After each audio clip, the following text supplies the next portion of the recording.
അതെ സുജയ, 1 മണിക്കൂറോളം ആവുകയാണ്. സുജയ സൂചിപ്പിച്ച കാര്യമാണ് ഞാൻ നേരത്തെ പറഞ്ഞത്. അതായത് കടയുടമകളൊക്കെ ഈ കെട്ടിടത്തിന് മുകളിലേക്ക് ഓടിക്കയറുന്ന ഒരു സാഹചര്യം ഉണ്ടായിരുന്നു. കാരണം തങ്ങളുടെ പ്രിയപ്പെട്ട സാധനങ്ങൾ, ജീവിതത്തിലെ ഏറ്റവും വിലപ്പെട്ട സമ്പാദ്യം ഇതൊക്കെയും നശിച്ചു പോകുന്നത് കാണുമ്പോൾ അവരനുഭവിക്കുന്ന വലിയ പ്രയാസത്തിന്റെ ഭാഗമായി പലരും കെട്ടിടത്തിന് മുകളിലേക്ക് ഓടിക്കയറാൻ ശ്രമിക്കുകയും പോലീസ് അവരെ പിന്തിരിപ്പിക്കുകയും ഒക്കെ ചെയ്യുന്നുണ്ടായിരുന്നു. നമ്മളിപ്പോൾ ഉള്ളത് ഈ ബസ് സ്റ്റാൻഡിന് തൊട്ട് ഓപ്പോസിറ്റുള്ള ഫോക്കസ് മാളിന്റെ ഏറ്റവും മുകളിലെ നിലയിലാണ്. അവിടെ ഒന്ന് കാണുന്ന ദൃശ്യങ്ങളാണ്. അതായത് ഈ ദൃശ്യങ്ങൾ നമ്മളോട് പറയുന്നത് മുകളിൽ വെള്ളം എത്താതെ ഒരു തരത്തിലും ഈ തീ അണയ്ക്കാൻ കഴിയില്ല എന്നാണ്. ഇപ്പോൾ വശങ്ങളിലേക്ക് മാത്രമാണ് വെള്ളം എത്തിച്ചുകൊണ്ടിരിക്കുന്നത്. അത് വശങ്ങളിലേക്ക് എത്തിച്ചുകൊണ്ട് ഒരേ ഒരു കാര്യമെന്ന് പറയുന്നത് സമീപ പ്രദേശങ്ങളിലേക്ക് പടരാതിരിക്കാൻ സഹായിക്കുമെന്ന് മാത്രമാണ്. പക്ഷേ ഉള്ളിൽ ഇങ്ങനെ തീ ആളിപ്പടർന്നുകൊണ്ടിരിക്കുകയാണ്. ദൃശ്യങ്ങൾ തന്നെ ആ കാര്യം സംസാരിക്കുമെന്ന് മനസ്സിലാക്കുന്നു. തീ വല്ലാതെ ആളിപ്പടരുന്നു. ഒരു ഭാഗം അങ്ങനെ തന്നെ കത്തി അമരുന്നതാണ് ദൃശ്യങ്ങളിൽ കാണുന്നത്. ഒരു മനുഷ്യരുടെ മുഴുവൻ സമ്പാദ്യവും കാര്യങ്ങളും ഒക്കെ പോകുന്നതാണ്. ഒരുപാട് പേരുടെ തൊഴിലവസരങ്ങൾ ഇതൊക്കെയും നഷ്ടപ്പെടുന്നതിൻ്റെ സാഹചര്യം ഇവിടെ ഉണ്ട്.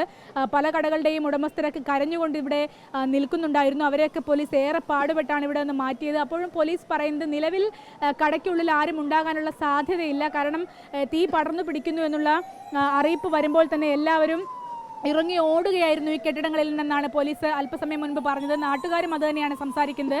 ആളുകളൊക്കെ ഇറങ്ങി ഓടുന്ന ഒരു സാഹചര്യം ഉണ്ടായിരുന്നു എന്നാണ്. കാലിക്കറ്റ് ടെക്സ്റ്റൈൽസിന്റെ മുൻഭാഗം കത്തിയിട്ടില്ല. ഇതിന്റെ മൊഫ്യൂസിൽ ബസ് സ്റ്റാൻഡിലേക്ക് നീളുന്ന ആ ഭാഗമാണ് മുഴുവനായും കത്തിപ്പോയിരിക്കുന്ന സാഹചര്യമുള്ളത്. ഉള്ളിൽ മുഴുവൻ തുണിത്തരങ്ങളാണ്. പുതിയ അധ്യയന വർഷത്തെ അടക്കം വരവേൽക്കാനായി പുതിയ സ്റ്റോക്കുകളൊക്കെ നിരവധിയായി വന്ന് നിറയുന്ന സാഹചര്യം ഉണ്ടായിരുന്നു. ആ സാഹചര്യത്തിൽ കൂടിയാണ് ഇത് മുഴുവൻ ഇങ്ങനെ കത്തി നശിച്ചു പോകുന്നത് എന്നുള്ളതാണ് ഏറ്റവും സങ്കടകരമായ കാര്യം. ഈ കറുത്ത പുക ഇങ്ങനെ നഗരത്തിലാകമാനം വ്യാപിക്കുകയാണ്. നഗരത്തിൽ മുഴുവൻ ഇപ്പോൾ ഒരു പുക പടലമായി മാറിയിട്ടുണ്ട് എന്നുള്ളതാണ്. നേരത്തെ സുജയ സൂചിപ്പിച്ചതുപോലെ പോലീസും ഫയർഫോഴ്സും ആരോഗ്യ പ്രവർത്തകരും കോർപ്പറേഷൻ പ്രവർത്തകരും ഒക്കെയും നാട്ടുകാരോട് അഭ്യർത്ഥിക്കുന്നത് തൽക്കാലം പറ്റുമെങ്കിൽ അല്പസമയത്തേക്ക് ടൗണിലേക്ക് ഇറങ്ങരുത് എന്നുള്ള ഒരു കാര്യമാണ്.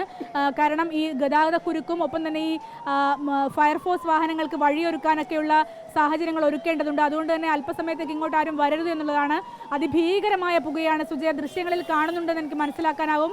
പുക മാത്രമല്ല, തീ കത്തിപ്പടരുന്നത് കാണുമ്പോൾ അക്ഷരാർത്ഥത്തിൽ വലിയ ഭയാനകമായ ഒരു കാഴ്ചയാണ്. ഇത് ഒരു കെട്ടിടത്തിന്റെ മുകളിലായതുകൊണ്ട് മാത്രമാണ് ഒരു പക്ഷേ മറ്റ് അത്യാഹിതങ്ങളൊന്നും സംഭവിക്കാതെ ഇങ്ങനെ കത്തിക്കൊണ്ടിരിക്കുന്നത് എന്നുള്ളതാണ് നമുക്ക് പറയാനാവുക.